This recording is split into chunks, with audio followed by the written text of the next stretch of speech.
Operation চলছে, যত বড় নেতৃবৃন্দ হোক না কেন আর মাঠ পর্যায়ের যত সর্বনিম্ন কর্মী হোক না কেন, একজনকে আমরা ছাড়বো না। জামাত এবং বিএনপি তারা তো পুলিশকে দেখতে পারবে না, কিন্তু ঐতিহ্যগত ভবিষ্যৎ সাধারণ শিক্ষার্থীরা কোন ধরনের ধ্বংসলীলার সঙ্গে যুক্ত ছিল না। কাজে সাধারণ শিক্ষার্থীদের আতঙ্কিত হওয়ার কোনো কারণ নেই। ঢাকা মেট্রোপলিটন পুলিশের একজন সদস্য জীবিত থাকতেও এই স্বাধীনতা বিরোধীদেরকে বিন্দুমাত্র স্পেস আমরা দিব না, তাদেরকে কোনোভাবেই স্পেয়ার আমরা করবো না। একজনও পুলিশের হাত থেকে রেহাই পাবে না।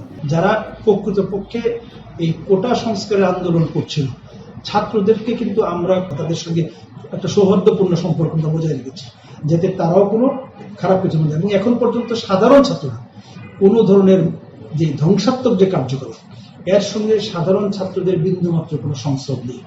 এই সাধারণ ছাত্রদের ব্যানারটিকে ব্যবহার করে বিএনপি এবং জামাতের যারা সন্ত্রাসীরা রয়েছে, তারা এই ব্যানারটিকে সামনে রেখে সাধারণ ছাত্রদেরকে ঢাল হিসেবে ব্যবহার করে পেছন দিক থেকে এই আন্দোলনটাকে তারা ছিনতাই করেছে। এই আন্দোলনটাকে ছিনতাই করে তারা এই আন্দোলনটাকে সহিংসতার দিকে নিয়ে গিয়েছে, যেটা সাধারণ ছাত্রছাত্রীরা কখনোই চায়নি। সাধারণ ছাত্রদের যারা নেতৃবৃন্দ, যারা সমন্বয়, তারা কিন্তু বারবার বিবৃতি দিয়েছে যে সহিংসতা কখনোই আমরা করছি না, সহিংসতা আমাদের কাম্য নয়। আমাদের যারা তারা কেউ সহিংসতা করছে না, এটা কিন্তু সাধারণ ছাত্রছাত্রীদের সমন্বয়করা বিভিন্ন প্রিন্ট মিডিয়া, ইলেকট্রনিক মিডিয়া কিন্তু তারা বলেছে। আমরাও বলেছি যে সাধারণ ছাত্রদের সঙ্গে এই আন্দোলনের বা এই যে ধ্বংসাত্মক যে আন্দোলন বা নাশকতার যে, এটার কোনো সংস্রব নেই। এবং এই কারণে সাধারণ ছাত্রদের সাথে আমাদের কোনো বৈরিতা নেই, বরঞ্চ আমরা তাদের সহায়ক। কিন্তু এই আন্দোলনকে ব্যবহার করে বিএনপি এবং জামাতের যে সন্ত্রাসীরা, তাদের যে ব্লু প্রিন্ট ছিল, এটা কিন্তু তারা দীর্ঘদিন যাবত এই ব্লু প্রিন্ট তাদের আঁকা ছিল। তারা শুধু এই ব্যানারটাকে তারা ব্যবহার করেছে। তাদের একটা প্রয়োজন ছিল একটা নন পলিটিক্যাল ব্যানার, যেহেতু সাধারণ ছাত্রদের যে আন্দোলন একটা নন পলিটিক্যাল, অরাজনৈতিক একটা বিষয়। কাজে এই ব্যানারটিকে তারা ব্যবহার করে তারা রাজনৈতিক উদ্দেশ্য সাধনের জন্য বর্তমান ক্ষমতাসীন মাননীয় প্রধানমন্ত্রী বঙ্গবন্ধু কন্যা শেখ হাসিনার সরকারকে পতনের জন্য, বর্তমান প্রধানমন্ত্রী শেখ হাসিনার উন্নয়নের যে যজ্ঞ, মহাযজ্ঞ, সেই উন্নয়নকে ধ্বংস করে দেওয়ার জন্য তাদের যে ব্লুপ্রিন্ট তারা বাস্তবায়নের চেষ্টা করেছে। এক, উন্নয়ন ধ্বংস করে দেওয়া, দ্বিতীয়ত হচ্ছে মাননীয় প্রধানমন্ত্রীকে ক্ষমতাচ্যুত করা, পতন ঘটানোর জন্য তারা তাদের ব্লুপ্রিন্ট অনুযায়ী তারা কাজ করেছে। এবং এই ক্ষেত্রে তারা পুলিশকে প্রথম এবং প্রধান টার্গেট হিসেবে গণ্য করেছে। এবং লক্ষ্য করবেন যে পুলিশের সমস্ত স্থাপনায় তারা আক্রমণ করার চেষ্টা করেছে। স্থাপনা এবং ব্যক্তি পুলিশ ইন্ডিভিজুয়ালি যাকে যেখানে পেয়েছে তাকে সেখানে আক্রমণ করেছে। এবং আমাদের 3 জন সদস্যকে তারা নির্মমভাবে পিটিয়ে হত্যা করেছে। আমাদের অসংখ্য স্থাপনায় প্রায় 69টি পুলিশ বক্স তারা পুড়িয়ে দিয়েছে। আমাদের ট্রাফিকের ডিসি যারা রয়েছে ঢাকা মেট্রোপলিটনের 2টি ট্রাফিক ডিসি অফিস তারা আক্রান্ত করেছে, 4টি এসি ট্রাফিক অফিস তারা আক্রান্ত করেছে। তো এইরকম ভাবে 3টি থানায় তারা আক্রমণ করেছে, 2টি ফাঁড়িতে তারা আক্রমণ করেছে। তারা পুলিশকে প্রথম এবং প্রধান টার্গেট হিসেবে গণ্য করে পুলিশ এবং পুলিশের স্থাপনায় তারা আঘাত করার চেষ্টা করেছে।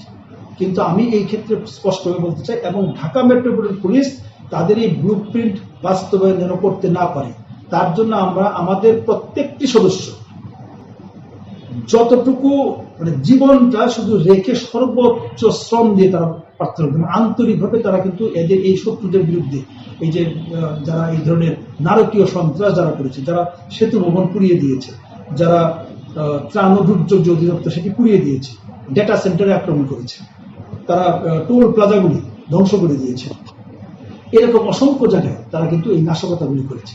আমাদের প্রত্যেক সদস্য শতভাগ আন্তরিকতার সহ কাজ করে এদেরকে প্রতিহত করেছে।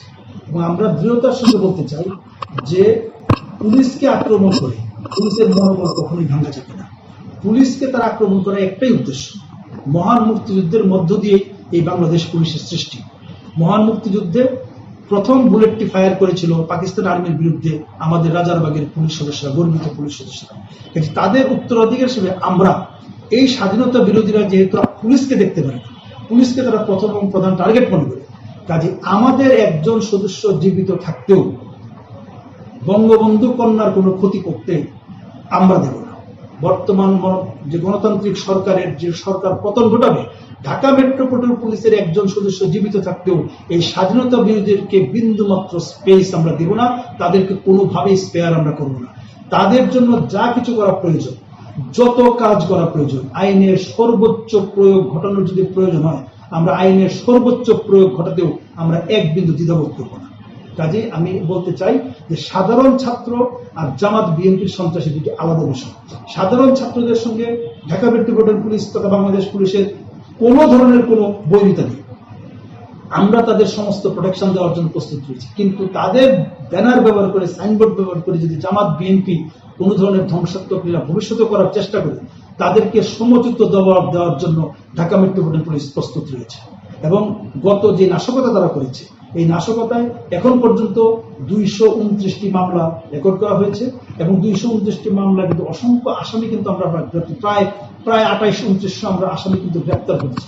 অসংখ্য এমন আসামি আমরা পেয়েছি যারা এই ধরনের নাশকতার মূল কার্যক্রমে লিপ্ত ছিল।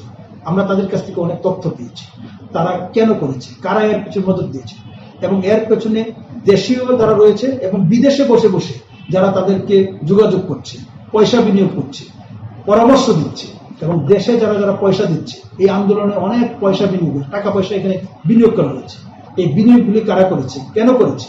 আপনি দেখেছেন গতকাল আমাদের যে এডিশনাল কমিশনার ডিবি, উনি কিন্তু স্পষ্ট বলেছেন যে নূরকে 4 লক্ষ টাকা দিয়েছে এবং এই 4 লক্ষ টাকা কি কাজে ব্যবহৃত হচ্ছে, আমার সব তথ্য আমাদের কাছে পরিষ্কার।